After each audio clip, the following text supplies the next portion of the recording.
Dear Patriots, before the news starts, please subscribe to our patriotic channel by clicking the subscribe button. Give us a thumbs up to this video. Don't forget to leave your opinion below in the comments section. Share the news on Facebook and Twitter so you friends see it. Thank you. After Texas church shooting, Trump and Pence sent something heartbreaking from Japan. A church shooting in Sutherland Springs, Texas left at least 20 dead and 30 injured Sunday afternoon. While details on the situation are still sparse, President Donald Trump and Vice President Mike Pence have both issued statements from their trip abroad in Japan. Those statements both refer to the power of God, an appropriate reference considering the scene of the mass shooting. "May God be with the people of Sutherland Springs, Texas," Trump wrote, before assuring Americans that the FBI are hard at work on the situation. Pence went one step further than Trump, calling the shooter evil and sending prayers from him and his wife.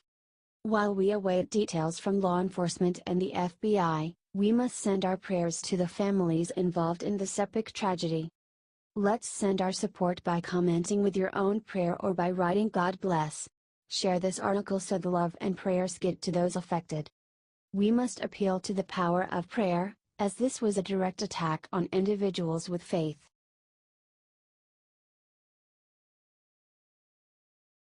Did Donna Brazile just confirm everyone's worst fears about Seth Rich and the Clintons?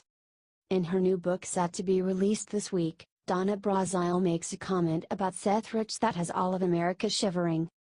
The former DNC chair conceded that the murder of DNC staffer Seth Rich haunted her, and that she feared for her own life, shutting the blinds so snipers could not see her. Check it out, via BizPac Review. Rich was murdered last year via multiple gunshot wounds in his Washington, D.C. neighborhood. Many have speculated that Rich was involved in releasing the DNC emails to WikiLeaks, which revealed, amongst other things, that Brazile had sent debate questions to Hillary prior to a primary debate against Bernie Sanders. Many believe that Brazile's comments about Rich, quoted ahead of her book release, are intended solely to boost book sales. Others have received the quote as confirmation that Brazile thought more of the theories than conspiracy. Brazile has been making headlines this week after she penned an article for Politico that detailed how Hillary Clinton's campaign rigged the Democratic primaries by entering into a financial agreement with the DNC 1 year before she officially won the nomination. She said to George Stephanopoulos on ABC's This Week that when it comes to critics, you know what I tell them? Go to hell. I'm going to tell my story. Here's the clip.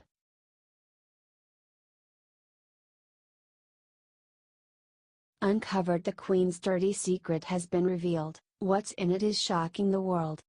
A leak of confidential financial papers on Sunday revealed the secretive dealings of some of the world's largest businesses and executives, including the Queen of England and members of President Trump's cabinet, according to Daily Mail.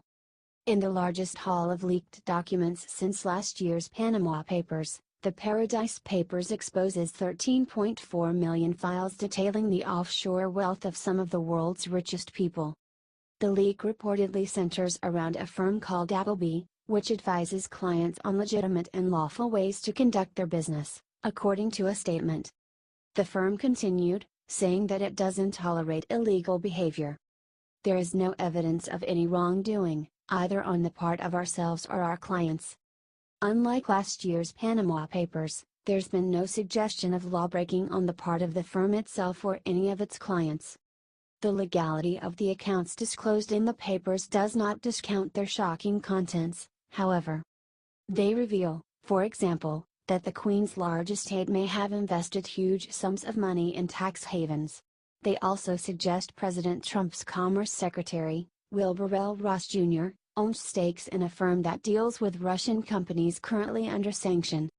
Appleby reportedly owns offices in such infamous offshore account locations as the British Virgin Islands and Bermuda.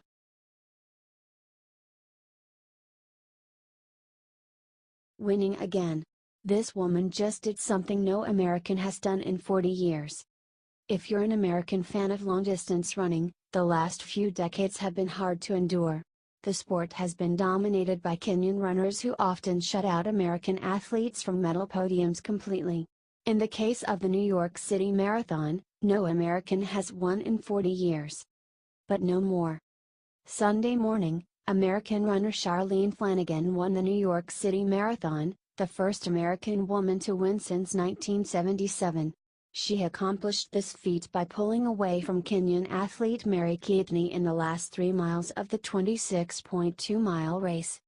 If that weren't enough, this is Keitany's first major marathon win ever. As Americans, we're used to dominating in nearly every worldwide sport, but African athletes' grip on long-distance running has been hard to break. With this accomplishment, we've finally done it on our home turf. It's nice to see America winning again. First we got Donald Trump, who has brilliantly revitalized our economy. Now we have Keitany, who is making marathons great again. Comment America first. And share to support American athletes. We need to send our runners some love.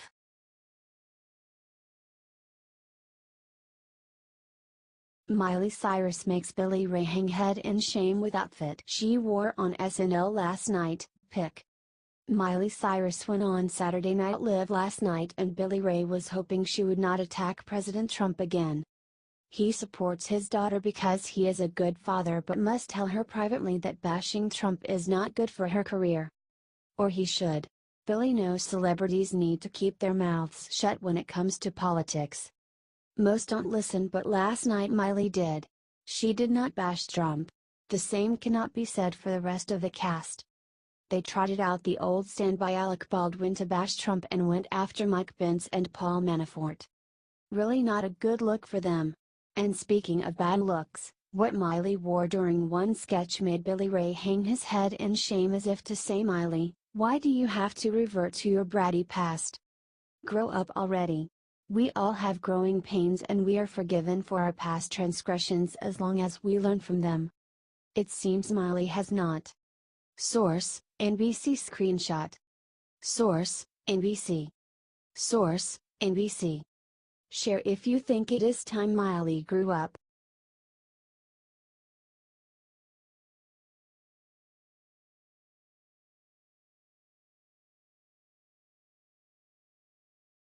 Meltdown. Alec Baldwin forced to delete Twitter after disgusting thing he said to rape accuser. Leftist lunatic Alec Baldwin regularly provides us with meltdowns of the epic variety. This week, he did it again. His latest tirade saw him attacking rape victim Rose McGowan, who was allegedly attacked by Hollywood mega producer Harvey Weinstein. During an interview with PBS NewsHour, Baldwin claimed that the men of Hollywood have no responsibility to outknown sexual assaulters. Instead, he claimed that rape victims must be the ones to speak. You heard the rumor that Weinstein raped Rose McGowan. You heard that over and over, and nothing was done. We've heard that for decades and nothing was done, Baldwin said during the interview. When confronted with the fact that neither he nor his friends in Hollywood did anything about it, Baldwin went off. What happened was Rose McGowan took a payment of $100,000 and settled her case with him. It was for Rose McGowan to prosecute that case. The backlash on Twitter was immediate, including responses from Rose and fellow accuser Asia Argentino. Baldwin responded with a series of tweets in which he promised to suspend himself from Twitter. Let's hope he stays off Twitter for good. Comment shame on you. And share if you're disgusted by everything Alec Baldwin does.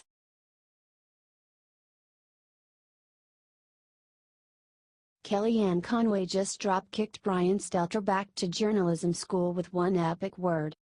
White House counselor Kellyanne Conway is always ready to bring the hammer down on hostile reporters. Conway got into a verbal sparring match on CNN's Reliable Sources Sunday morning and totally owned Brian Stelter. She started off by remarking about CNN's turn towards near-manic anti-Trump bias since, and even before, the election, saying, CNN used to be a place where people can tune in and get the news all day long. Now they get spin and people's opinions. I think CNN should own it. Why not say, look, it's in our commercial interest at CNN to be anti-Trump. We're profitable if we're against the president, most of our viewers are against the president. Just own it.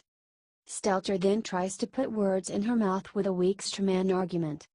I don't understand that you don't want an adversarial media, I guess you just want everybody to be like Fox News. Then Conway brings down the hammer and calls Stelter out big time. Stop being jealous of Fox News, Brian, and their ratings. I think that would help if you drop the jealousy a little bit about Fox News. One word here, people jealous. These guys in the mainstream media actually can't come up with anything interesting or insightful to say, so they usually end up just lobbing gross and misleading insults at the president and his administration. The exchange is simply hilarious. Check out the whole thing here. Love Kellyanne? Hate CNN? Share it out. HT The Hill.